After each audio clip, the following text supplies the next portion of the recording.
สุขสบายดีทุกคนมาพอกับซ่องอาจารย์เอนอกเอวิไซคือเก่าเด้อพี่น้องเด้อมื้อนี้มาพ่ออยู่ห้านเขาเจ้าคายนี่แหละอยู่กกไม้ชำสานี่แหละมาเลาะเบิ่งอาหารการบ่ทันได้กินกับอาหารการกินยามมันหมดมาเด้อทุกคนเด้อมาหาซื้อแนวกินเมื่อกินแรงเด้อใครต้องการหยังก็มาต้องการกบการเขียดก็มีเด้นี่ทุกคนนี่มีแต่คู่เขียดนะนี่เด้นี่เขียดนะกบอันนี้พี่น้องนี่แถวนี่ก็เขียดหน้านี่กบเนาะบ่แม่นเขียดเด้นี่เขียดนี่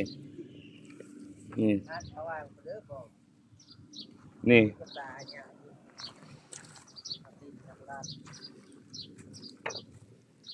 มาเด้อทุกคนเด้อมาหาซื้ออาหารมื้อเฮ็ดกินแรงนี่อยู่ตลาดน้อยนะคำใต้เด้อพี่น้องเด้อนี่แหละเฮาอยู่ใกล้ก็เห็นคลิปนี้ก็ฝากกดไลค์กดแชร์กดติดตามหน่อยเด้อทุกคนเด้อมีมะแข้งทั้งเครือมะเขือทั้งขวัญมีมะขี้สมดังคมเรียบร้อยพี่น้องเอ้ยนี่ซื้อเขียดแล้วก็มาซื้อผักขี้สมนี่มาแกงใส่พี่น้องเอ้ยคักได้นี่มะกล้วยสุกนี่โอ้มะกล้วยนี่ก็คักอิ่มคักดีนี่แนวสิหวานอยู่ดอกนี่อันนี้มะแข้งนี่พี่น้องเอ้ยนี่มะแข้งนี่มีไข่ไก่เพิ่นก็ห้อยจะทงคายอีกได้นี่แถวนี้มะกอกนี่หน่อไม้เพิ่นนี่ทง20,000เด้อพี่น้องเด้อหน่อไม้นี่ใครต้องการอยากเอามือแกงมือแรงก็มาเด้ออยู่ตลาดน้อยนะครับใต้เฮานี่มีมักบวบพร้อมนี่ยานางก็มีบ่ยังยานางบ่นี่ยานางก็มีเด้พี่น้องเอ้ยซื้อหน่อไม้ก็ซื้อยานางพร้อมยานางก็ทง2,000แม่นซื้อมือแกงโอ้ยนี่ซื้อเอาเขียดนี่แล้วมือแกงเหมือนหน่อไม้มันแซ่บได้พี่น้องเด้แม่ค้านี่ก็นั่งขายอยู่นี่ยิ้มเป้ยอยู่นี่มีแต่ผู้ช่วยๆเลยผู้งามๆขายเครื่องอยู่ในตลาดน้อยนะครับใต้เฮานี่ตอนย้ายเพิ่นนี่แหละนี่นางเหยียดแข้งเหยียดขาอยู่นี่ว้าโดเพิ่นยังบ่ได้ขายหยังได้มื้อนี้ได้ขายหยังแน่แล้วมื้อนี้ยังไม่ขายพอดียังบ่ได้ขายจักดีเนาะหากระลงมานี่โดยเอาจักหน่อยได้ขายจักหน่อยได้ขายโหลดมารอบแรงได้ขายอันมีหยังแน่กบบ่หรือเขียดมาขายโอเขียดนี่แล้วคู่เดียวเจ้าปหาคุดบ่นี่เขียดปหาใส่เขียดนะดิมาเด้อพี่น้องเด้อนี่มาซื้อเอาเขียดหน้านี่เมื่อเฮ็ดกินแรงนี่กบอันนี้นี่ทกเขียดคู่เดียวเนี่ยบ่เจ้าน่ะเขียดคู่เดียวนั่งท่าจังหวะรถมาเขาจอดซื้อดอกนี่นี่ห้านกาแฟทางขนูนเลยพี่น้องเอ้ยนี่แหละนี่เพิ่นก็ได้มาขายอยู่นี่อีกคือเก่าโจไปโดนเติบได้พี่น้องเอ้ยเพิ่นบ่ได้ขายนี่บ้านนี้ปรับปรุงใหม่มาขายอยู่นี่อีกเลยพี่น้องเอ้ยนี่แหละนี่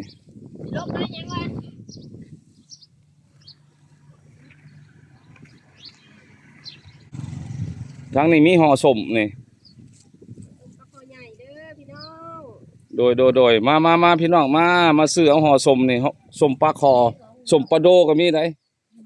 นี่มีหมักถั่วบ่ทันได้ตำนี่แล้วก็สมพักนี่พี่น้องนี่มาเด้อมาซื้อเอาเมื่อกินแรงเด้อโดยนี่มีหอมมันแก้วได้พี่น้องเอ้ยนี่ปลาแห้งก็มีพี่น้องนี่บุษาวมาขายไข่หมดแดงนี่เห็นบ่นี่นี่ที่ขายโตกเท่าไรนั่นล่ะ20,000กีบโอ้มันก็พอซื้อเลยนี่นะ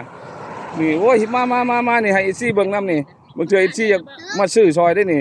ผู้สาวซ้ำขายนี่มึงดูนี่บ่ลอยอยู่นี่เบิ่งดูนี่ผู้สาวสาวนะครับใต้ไข่หมดแดงนี่เห็นบ่ทุกคนนี่ไข่หมดแดงนี่โอ้ยนี่เพิ่นว่ามาต้มใส่ปลาคอโดย ขายอันเป็นเตะน้อยนี่นะ20,000กีบนี่หักเพิ่นขายแต่ไข่หมดได้พี่น้องไอ้อันกระแตะเพิ่นบ่ได้ขายนี่นี่แม่ค้าใหญ่เพิ่นก็นั่งกระเป๋าอันทั้งหน้าตึงแท้กระเป๋าแม่ค้านี่ส่งเงินสิลายอยู่ดอก เงิ นี่ นหลายมันได้ขายดีมื้อนี้ โดยได้ขายอัน หมดเลย หลายอันละอย่างนั่นล่ะบ่มื้อนี้ ขายละอย่างขายปลาโคได้4คู่ละได้ โดยเอ ขาย อก ล้วย โดย ขายมันแก้ว นี่อ่า ขายกบ หลายอันละอย่างเฮาฮิตโฮมกันเนาะเหมือดกันตัวนี้ได้10ได้20ตัวนั้นกับหลายอันประกอบกันก็ห้อยได้หลายเงินเนาะแต่ละมื้อ แต่ละมื้อเพิ่นได้ซื้อขนมมา คือว่าแหละพอได้แก้ไขครอบครัวเฮาอยู่ซื่อๆก็บ่ได้หยังคือว่าหั่นแหละคือข่อยนี่บ่ได้หยังได้มีพวกเจ้ายังว่ามีเงินเข้าขายหันขายนี่ข่อยนี่ได้แต่ย่างมาเลาะเบิ่งพวกเจ้าขายนี่แหละนี่ก็แนวได้อยากนํพวกเจ้าก็ซื้อเอานํพวกเจ้านี่แหละสิซื้อเอามันแก้วนี่นะสิซะหน่อยสิซะหน่อยจะซื้อเอาเมื่อมกพอได้ความมักอยู่ได้มองเขานี่ แม่นได้แซ่บ มองเขายามมื้อเช้าว่าโตคักเข้าทาดีเด้เขาว่า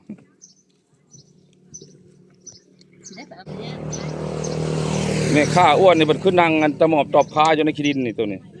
เก็บผักหญ้าอยู่ เออ ขายมื้อเดียวหักแล้วนะขาย ขายหมดหลายแล้วบ่มื้อนี้ ผักกำลังย่างมันถูก นี่ ใครก็มักว่าหาคู่แล้ว เพิ่นขายน่ะเบิ่ง4-5ถุเด้เพิ่นขายหมดมื้อนี้โอ้ก็ว่ามานเติบได้มื้อนี้เนาะ แม่นมาเติม อืมแต่นี่หาคำจังหน่อยก็หมดนั่นยังจะคู่ของเจ้าอ่ะ ไม่ซ้ำ อันนี้บ่ ยังซ้ำคู่นั่นแหละ เออจักหน่อยบ่ทันคำดอกจักหน่อยก็หมดแล้วนี่รถมารอบแรง พอเพชรก็จะน่ามุง อันนี้ก็เฒ่าแก่ใหญ่พุ่นได้นี่ เจ้า โดยมาจากอันบ้านนาเอื้องเฮาเพิ่นก็เคยมาลิ้นมาหาเลาะแถวนี้แหละกับ โซ FC ก็มาสิกบสิเกียรติใส่นี่เด้อ เพิ่นก็ได้มาค้ามาขายรวมกันอยู่ในอันตลาดน้อยนะคำใต้เฮานี่แหละพ่อค้ามันนี่พ่อค้าใหญ่เพิ่นเฒ่าแก่ใหญ่ได้เพิ่นเฒ่าแก่เงินลายว่าซั่นจ้ะ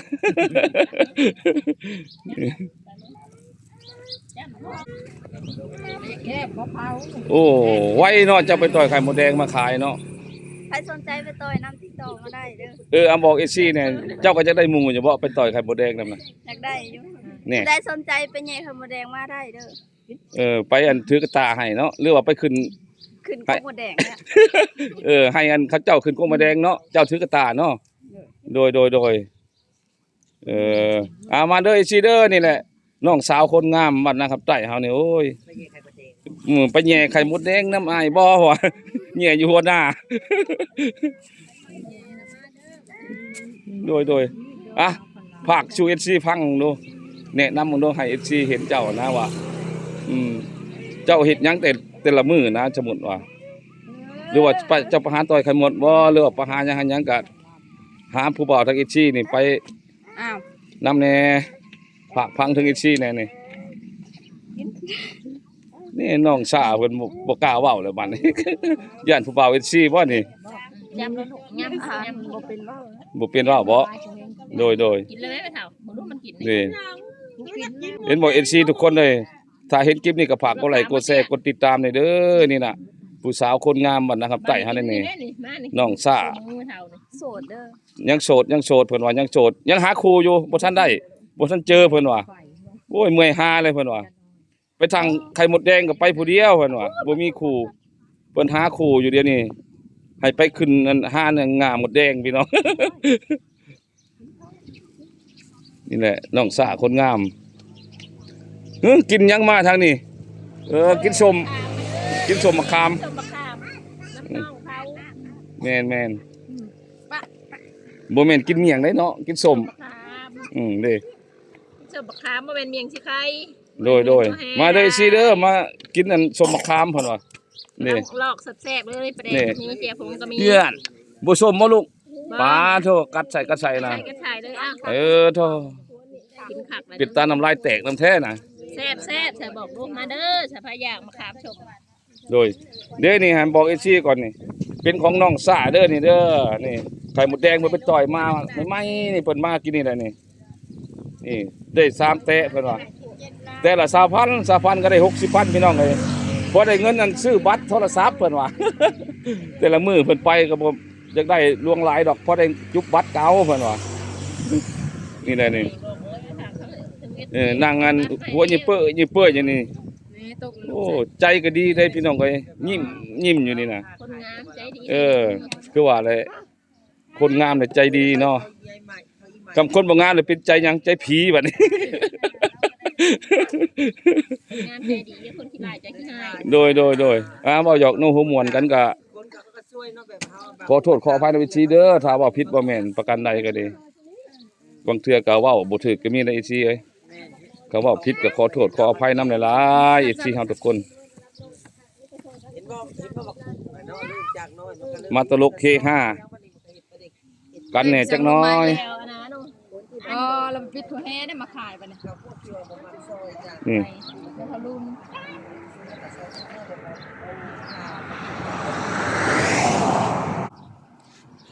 ยันวาอันเจ้าสิบ่ไปบ่ซาปลาบาดนี่คืออันหาแล้วนี่คือไปซาปลาอยู่ในแก้งอันได้หลายบ่หาแล้วนี่ ผู้ใดสนใจไปซาปลาติดต่อมาเด้อ โดย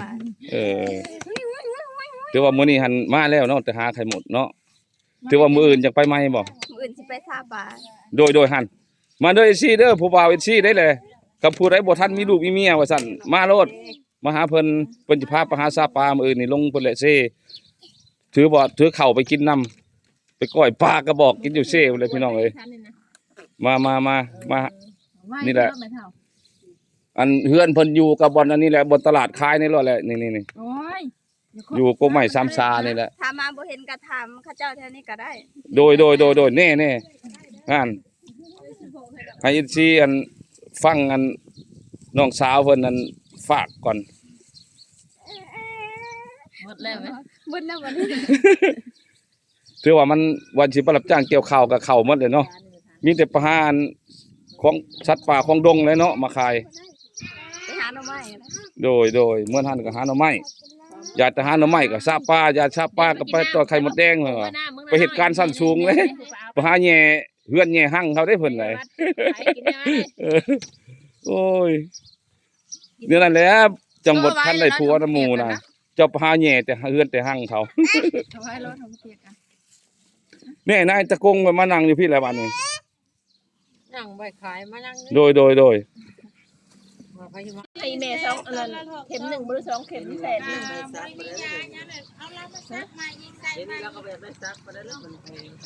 คลิปนี้ก็มาฮอดนี่ก็จบชมเด้ออีซีเด้อถ้าปฏิดตามคลิปหน้าคลิปนี้คำว่าลาพี่ลาน้องอีซีครับทุกคน